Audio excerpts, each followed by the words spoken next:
प्रणाम दोस्तों, मेरा नाम है सत्यम और स्वागत है आप सभी का सात्विक सत्यम में। दोस्तों, हम देख रहे हैं उपनिषद में भी हम केनोपनिषद देख रहे हैं। पिछले एक हफ्ते से हमने कोई वीडियो नहीं बनाई है, उसके लिए माफ़ी चाहूँगा। लेकिन आज हम इस वीडियो में देखने वाले हैं केनोपनिषद की उसी सीरीज़ को आगे बढ़ाते हुए केनोपनिषद का चतुर्थ खंड। इससे पहले वाले वीडियोज़ में हमने केनोपनिषद के 3 वीडियो बनाए हैं और उन तीनों वीडियो में हमने केनोपनिषद के 3 खंड कंप्लीट किए हैं। तो अगर आप इस वीडियो पर नए हैं तो आप उन पहले वाली वीडियोस को देख सकते हैं, उससे आपको और अच्छे से समझ में आएगा। चलिए बिना किसी विलम्ब के शुरू करते हैं केनोपनिषद की ये चौथी वीडियो। तो इस चौथी वीडियो में हम देखने वाले हैं चतुर्थ खंड। चतुर्थ खंड में भी सबसे पहले हम देखेंगे इसके श्लोक और उसके बाद हम देखेंगे श्लोकों का अर्थ। देखो, इससे पहले वाले वीडियो में हमने देखा था उमा को बोला बुद्धि, और एक था ब्रह्म को बोला यक्ष, एक था इंद्र को बोला जीवात्मा, और इसके अलावा अग्नि वायु ये थे। ठीक है, अग्नि वायु इंद्र ये थे देवता, उमा बुद्धि और ब्रह्म कौन था? यक्ष। ठीक है, तो उसी को आगे बढ़ाते हुए ये कहते हैं चतुर्थ खंड केनोपनिषद प्रथम श्लोक, सा ब्रह्म इति है उवाच ब्रह्मणा वे एतद् विजये महीध्वं ततः यह एव विदांचकारा ब्रह्म इति ही। इसका अर्थ है, उमा ने कहा यह यक्ष ब्रह्म था जो विजय है, जो महिमा है ब्रह्म की है, तुम्हारी नहीं ऐसा समझो। तब देवताओं को पता चला कि यह यक्ष तो ब्रह्म था। पिछली वीडियो में हमने देखा कि जब देवों की और असुरों की युद्ध हुई तो उन्होंने युद्ध में देवों ने विजय प्राप्त की और अपनी विजय को वे उत्सव के रूप में मना रहे हैं, अपनी महिमा का गुणगान कर रहे हैं। तभी ब्रह्म प्रकट होता है और ब्रह्म कहता है कि हे देव, तुम किसकी विजय का उत्सव मना रहे हो? देव कहते हैं कि ये हमारी विजय है, हमारी महिमा है। तो ब्रह्म उन्हें इस बात का आभास कराता है कि जिस विजय का वे उत्सव मना रहे हैं वो वास्तव में उनकी विजय नहीं है, वो ब्रह्म की विजय है। अग्नि और वायु जाते हैं ब्रह्म के पास, लेकिन वो निरुत्तर होकर वापस लौट आते हैं। तब इंद्र जाते हैं ब्रह्म के पास, यक्ष के पास, लेकिन जैसे ही इंद्र यक्ष के पास जाते हैं तब यक्ष तिरोहित हो जाता है और उमा को भेज देते हैं। उमा अर्थात बुद्धि, मतलब समझ रहे हो आप, बुद्धि और जीवात्मा को इन्होंने बोला उमा और इंद्र। उमा और इंद्र के सहारे ये बुद्धि और जीवात्मा के बीच का जो संबंध है उसको समझाना चाह रही हैं। तो चतुर्थ खंड कहता है कि भाई उमा ने कहा यह यक्ष ब्रह्म था। किससे कहा उमा ने? इंद्र से। इंद्र था जीवात्मा से। जो विजय है, जो महिमा है ब्रह्म की है, तुम्हारी नहीं, ऐसा समझो। तब देवताओं को पता चला कि यह यक्ष तो ब्रह्म था। इसका अर्थ क्या है? इसका अर्थ ये है कि हम जो कुछ भी करते हैं उसको सब कुछ हम अपना समझ लेते हैं कि ये हमारी महिमा है, ये सब कुछ हमने किया है, जबकि वास्तव में हमारे पीछे भी कोई एक शक्ति है जो हमसे ये सब कुछ करवा रही होती है। और वो शक्ति कौन है? ब्रह्म है। वो शक्ति कौन है? यक्ष है, जिसको उन्होंने बोला है यक्ष ब्रह्म। जीवात्मा ये भूल कर बैठता है, ये समझता है कि जो कुछ भी मैं कर रहा हूँ ये सब मेरी अपनी उससे हो रहा है, लेकिन नहीं, वो है ना ब्रह्म, उसकी प्रेरणा से ही सब कुछ हो रहा है, वही सब कुछ करा रहा है। आगे दूसरे श्लोक में कहते हैं, तस्माद् वे एते देवः अतितराम इव अन्यान देवान यद अग्निः वायु इंद्रः ते ही एनता नेदिष्ठं पयस्पसुः ही एनता प्रथम विदांचकारा ब्रह्म इति। इसका अर्थ है, अग्नि वायु इंद्र अन्य देवताओं की अपेक्षा बढ़े चढ़े हैं। अर्थात ये जो देवता है ना, अग्नि वायु इंद्र, ये अन्य देवताओं की, देवता किसको बोलते हैं? जो दिव्य गुण वाले होते हैं, जो दिव्य गुणों से युक्त होते हैं। तो अग्नि वायु इंद्र ये अन्य देवताओं की अपेक्षा बढ़े चढ़े हैं, अर्थात उनसे अधिक बढ़कर हैं, उनसे अधिक गुणवान हैं, उनसे अधिक बलवान हैं, उनसे अधिक ज्ञानवान हैं, बुद्धि में श्रेष्ठ हैं, बल में श्रेष्ठ हैं, ज्ञान में श्रेष्ठ हैं। तो इसको इन्होंने बोला बढ़े चढ़े हैं, बढ़े हुए हैं, उनसे अधिक हैं, उनसे अधिक इंटेलिजेंट हैं। ठीक है, इसलिए बढ़े चढ़े हैं क्योंकि इन्होंने मानो छू कर अत्यंत समीप से सबसे प्रथम जाना कि यह जो हमारे सामने था ब्रह्म है। किस लिए बढ़े चढ़े हैं? क्योंकि वे ब्रह्म के इतने निकट पहुँचे और इतने निकट पहुंचकर इतनी समीपता में जाकर उन्होंने जाना कि है जो हमारे सम्मुख था यह ब्रह्म था। आगे कहते हैं तीसरे श्लोक में, तस्माद् वे इंद्रः अतितरामः इव अन्यान देवान सह ही एनता नेदिष्ठं पयस्पर्शः स ही एनता प्रथमः विदांचकारा ब्रह्म इति। इसका अर्थ है, इंद्र तो अग्नि और वायु की अपेक्षा भी बढ़ा चढ़ा है, अग्नि और वायु बढ़े चढ़े हैं, ये बात ठीक है, लेकिन इंद्र जो है वो तो अग्नि और वायु का भी गुरु है। गुरु है मतलब बाप है। अग्नि और वायु की अपेक्षा भी बढ़ा चढ़ा है, उनसे भी अधिक है। किस में अधिक हो से? बल में अधिक है ना, बुद्धि में अधिक है, ज्ञान में अधिक है, क्योंकि उसने ब्रह्म को मानो छूकर बहुत निकट से सबसे प्रथम जाना कि चेतन जगत भी ब्रह्म के कारण ही महिमाशाली है। वो इंद्र अग्नि और वायु की अपेक्षा इसलिए बढ़ा चढ़ा है क्योंकि उसने ब्रह्म को मानो छूकर मतलब इस सेंस में कि बहुत निकट जाकर, बहुत अधिक निकट जाकर इस बात को समझा, इस बात को जाना कि चेतन जगत जो है ये भी ब्रह्म के कारण ही महिमाशाली है। उसने इस बात का आभास किया, इसलिए वो अग्नि और वायु की अपेक्षा बढ़ा चढ़ा है। अग्नि और वायु भी बढ़े चढ़े हैं, लेकिन इंद्र उनसे और अधिक हैं। इसलिए तो बोलते हैं कि इंद्र देवताओं के राजा हैं, क्योंकि जो सभी देवता हैं उनके सबसे ऊपर जो बैठा है, जो इंद्र है, वो सबका बढ़ा चढ़ा है, सबसे बढ़ा चढ़ा है, इसलिए उसको सबसे श्रेष्ठ बताया। और उसी ने जाना कि ब्रह्म कितना महिमाशाली है, उसकी महिमा कितनी अनंत है। आगे कहते हैं ये चतुर्थ श्लोक में, तस्य एषः आदेशः यत् एतदा विद्युतः व्यद्युतदा आ इति इदः नियमिमीषदा आ इति अधिदेवतम। अर्थात उस ब्रह्म का आदेश, उसका बखान तो ऐसे ही है जैसे विद्युत चमकती है और छिप जाती है। यानी जब आकाश में जब लाइट चमकती है, एकदम से बिजली कड़कती है और एकदम से लुप्त हो जाती है, एकदम से छिप जाती है। जैसे आँख झपकी मारती है और इसी बीच में कुछ देख जाती है, वह दिखता ऐसे है जैसे विद्युत की चमक आई और ओझल हो गई।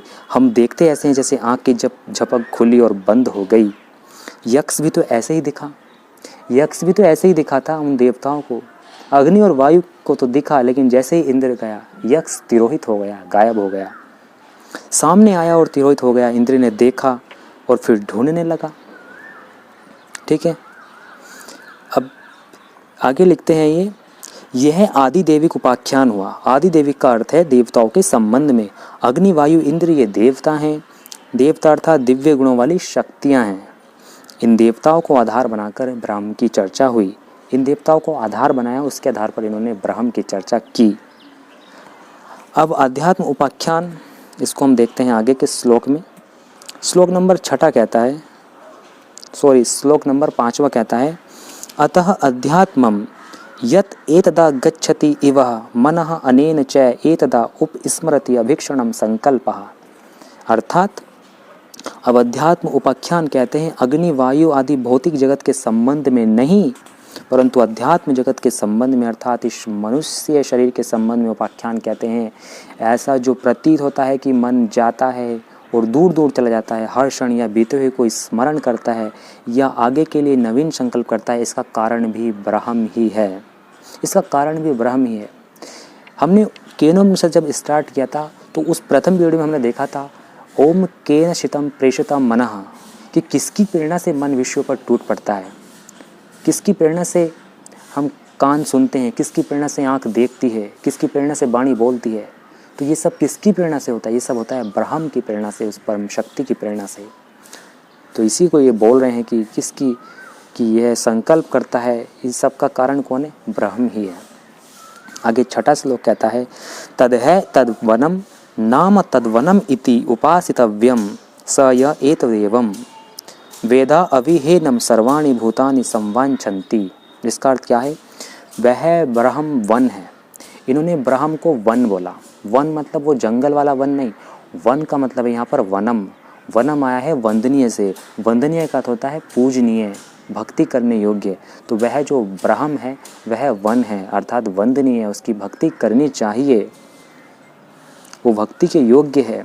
उसकी वन नाम से या वन में एकांत जंगल में उपासना करनी चाहिए। वह जो इस रूप में ब्रह्म को जानता है, उसे चाहता है, उसकी भक्ति करता है, उसे सब चाहने लगते हैं, उसके भक्त सब हो जाते हैं जो ब्रह्म को चाहता है। आगे 7वां श्लोक में ये कहते हैं, उपनिषदम भो ब्रूहि इति उक्ता ते उपनिषदा ब्रहाहीम वाव उपनिषदम अब्रूम इति। अर्थात शिष्य ने कहा। केनो उपनिषद का मतलब है किसके द्वारा? केन उपनिषद, मैंने प्रथम वाली वीडियो में ही बोला था केनोपनिषद की कि केनोपनिषद में प्रश्न उठाए जाएंगे, और यहाँ पर ये शिष्य बोल रहा है अपने गुरु से कि महाराज उपनिषद का उपदेश दीजिए।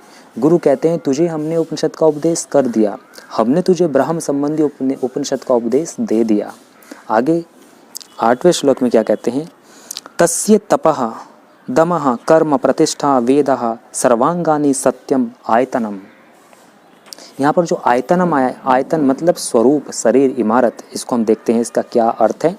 इस प्रकार जो ब्रह्म ज्ञान प्राप्त करता है उसकी प्रतिष्ठा बुनियाद 3 बातों पर निर्भर होती है, और वे 3 बातें तप, दम, कर्म। तप, दम, कर्म मनुष्य में जो शक्ति है उसमें कुछ संभाल कर रख ली जाती है। देखो हम में जो शक्ति है, जो ऊर्जा है, उसमें से कुछ ऊर्जा, कुछ शक्ति तो हमारे कार्यों में व्यय हो जाती है, खर्च हो जाती है, लेकिन कुछ ऊर्जा, कुछ शक्ति बच जाती है। तो जो बच जाती है, जो काम में नहीं ला जाती, उसके बारे में ये बोल रहे हैं। मनुष्य में जो शक्ति है उसमें कुछ संभाल कर रख ली जाती है, कुछ काम में लाई जाती है, जो नियंत्रण में ले ली जाती है अर्थात काम में नहीं लाई जाती, वह या तो शारीरिक है या मानसिक है। और शारीरिक नियंत्रण को तप कहते हैं, फिजिकल कंट्रोल को तप कहते हैं, मानसिक नियंत्रण अर्थात मेंटल कंट्रोल को दम कहते हैं। जो शक्ति काम में लाई जाती है उसे कर्म कहते हैं। ब्रह्म ज्ञान की प्रतिष्ठा, आधार स्तंभ, उसकी नींव ये 3 हैं, तप, दम और कर्म। बातें ही बनाने का नाम ब्रह्म ज्ञान नहीं, कर्म उसका आवश्यक अंग है। कर्म कितना आवश्यक है ये बता दिया इन्होंने। सिर्फ बातें बनाने से कुछ नहीं होता, कर्म बहुत ज़रूरी है। जिस चीज़ की प्रतिष्ठा, नींव होती है, आधार होता है, उस पर आयतन, इमारत भी खड़ी होती है। हम सभी जानते हैं कि बेस इमारत के लिए कितना ज़रूरी है।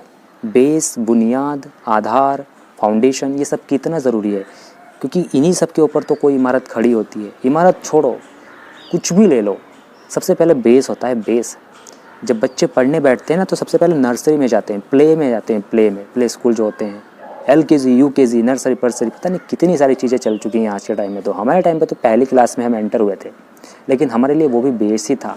लेकिन आज तो पहले से भी ज़्यादा LKG, UKG, नर्सरी, पता नहीं कितनी क्लासेस हो गई हैं। तो वो सब क्या है, वो बेस है, वो फाउंडेशन है, क्योंकि उसके ऊपर इतनी सारी इमारत खड़ी होने वाली है, इतनी सारी चीज़ें आने वाली है ना, कि अगर बेस मजबूत हो जाएगा तो सब टिक जाएगा, अदरवाइज़ कुछ भी नहीं टिक पाएगा, सब ढह जाएगा। इसलिए बोलते हैं कि भाई जिस चीज़ की प्रतिष्ठा, नींव होती है, आधार होता है, उस पर आयतन, इमारत भी खड़ी होती है। वह आयतन है वेद। अब यहाँ पर उपनिषद के संदर्भ में, सेंस में ये बोलते हैं कि वह आयतन है वेद और वेदों के सब अंग, और इन दोनों के सम्मिश्रण से उत्पन्न होने वाला सत्य। तप, दम और कर्म की नींव से जो इमारत उठेगी उसका भव्य रूप होगा वेद। अब देखो, तप, दम और कर्म ये नींव हैं। अब इनके ऊपर जो इमारत उठेगी उसका भव्य रूप कौन होगा? वेद, अर्थात ज्ञान, अर्थात फिलॉसफी, अर्थात वेदांग, अर्थात विज्ञान, अर्थात साइंस, और इन दोनों के सम्मिश्रण से उत्पन्न सत्य है। ठीक है, ये जो वेद हैं, जो हमारी फिलॉसफी है, जो वेदांग हैं, ये अलग, और विज्ञान, साइंस अलग। इन दोनों के सम्मिश्रण से उत्पन्न सत्य है, वही सबसे ज़्यादा आवश्यक है। आगे कहते हैं 9वें श्लोक में, जो कि लास्ट श्लोक है इस केनोपनिषद के 4th खंड का, यह वे एताम एवं वेद अपहत्य पापमानम अंतः स्वर्गे लोके जीये प्रतिष्ठिति। इसका अर्थ क्या है? जो ब्रह्म विद्या को इस रूप में जानता है वह पाप का अपहरण करके अनंत उत्तम स्वर्गलोक में प्रतिष्ठित होता है, अवश्य प्रतिष्ठित होता है। भाई जो इस ब्रह्म विद्या के इस रूप को जानता है, किस रूप को? ये जो रूप हम पढ़ रहे हैं उपनिषद में, जो ब्रह्म विद्या के इस शुद्ध सात्विक स्वरूप को जानता है वह पाप का अपहरण करके उत्तम अनंत स्वर्गलोक में प्रतिष्ठित हो जाता है, अवश्य प्रतिष्ठित हो जाता है। आगे लिखते हैं, पिछले 3 खंडों में जिस भ्रम का बखान किया, इस 4th खंड में उस भ्रम को सिर्फ बातें बनाने तक सीमित न रखकर कर्म में, जीवन में ला उतारने, उसे नींव बनाकर जीवन की सत्य में इमारत को उस पर खड़ा करने का निर्देश दिया गया है। तो अगर आप इस वीडियो में यहाँ तक आ चुके हैं तो सबसे पहले तो आपका बहुत बहुत धन्यवाद, आपने मुझे झेला। आप सभी को एक बात कहना चाहूँगा, अगर आप इस वीडियो पर नए हैं या जो पुराने भी हैं, अगर आपको वीडियोज़ अच्छी लगती हैं तो आप वीडियो को लाइक करें।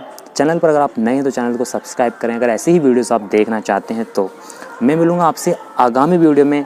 आज केनोपनिषद समाप्त हो चुका है। आगामी वीडियो में हम स्टार्ट करेंगे कठोपनिषद, जो कि बहुत ज़्यादा इंटरेस्टिंग होने वाला है। इसमें जो यम और नचिकेता का संवाद है बहुत ज़्यादा बहुत ज़्यादा इंटरेस्टिंग है, बहुत ज़्यादा अच्छा है, तो उसको आप ज़रूर देखिएगा। तब तक आप मेरा इंतज़ार कीजिएगा, मैं आऊँगा अगली वीडियो में। तब तक के लिए अपना ध्यान रखिए। Take care of yourself. Thank you so much for watching me. Have a good day.